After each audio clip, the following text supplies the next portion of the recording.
সুপ্রিয় শ্রোতা, আশা করি আপনারা সবাই ভালো আছেন। সুপ্রিয় শ্রোতা, সম্পত্তির দলিল যদি হস্তান্তরিত হয়ে যায়, এক্ষেত্রে সম্পত্তি হস্তান্তরিত দলিল প্রমাণের ক্ষেত্রে মৌখিক সাক্ষ্য দেওয়া যাবে কিনা এই সম্পর্কে আলোচনা করা হবে এই ভিডিওটির মাধ্যমে।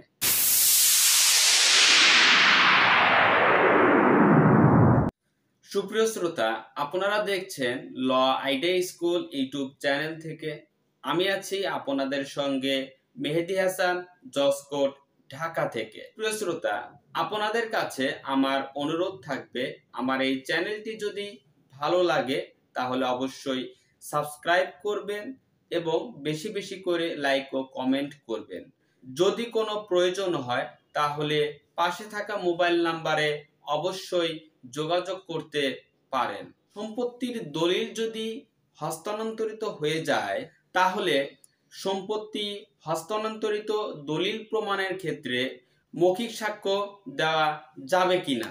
এক্ষেত্রে বাংলাদেশ সাক্ষ্য আইন 1872-এর 91 ধারায় বলা হয়েছে, সম্পত্তি হস্তান্তরিত দলিল প্রমাণের ক্ষেত্রে মৌখিক সাক্ষ্য গ্রহণযোগ্য নয়।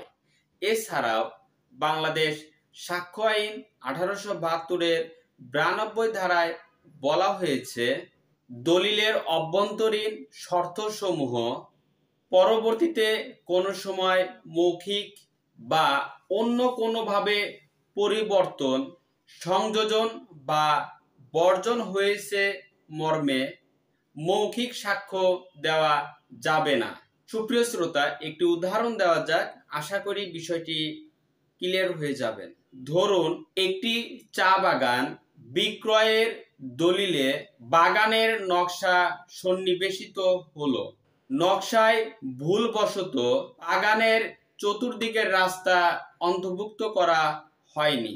এক্ষেত্রে দলিলের অনুলিখিত রাস্তাটি চা বাগানের অংশ হিসেবে প্রমাণের জন্য মৌখিক সাক্ষ্য গ্রহণযোগ্য হবে কিনা। সুপ্রিয় শ্রোতা, এখানে চা বাগানের বিক্রয় দলিলে চা বাগানের নকশা সংযুক্ত করা হয়, যেখানে বাগানের চারদিকের রাস্তা ভুলবশত অন্তর্ভুক্ত করা হয়নি, যার ফলে এটি একটি হস্তান্তরযোগ্য দলিল হিসেবে গণ্য হবে।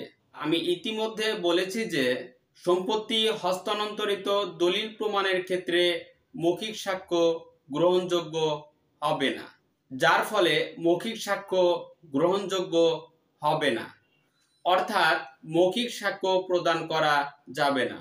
সুপ্রিয় শ্রোতা, আশা করি বিষয়টি বুঝতে পেরেছেন। যদি কোনো প্রয়োজন হয় তাহলে পাশে থাকা মোবাইল নাম্বারে অবশ্যই যোগাযোগ করতে পারেন।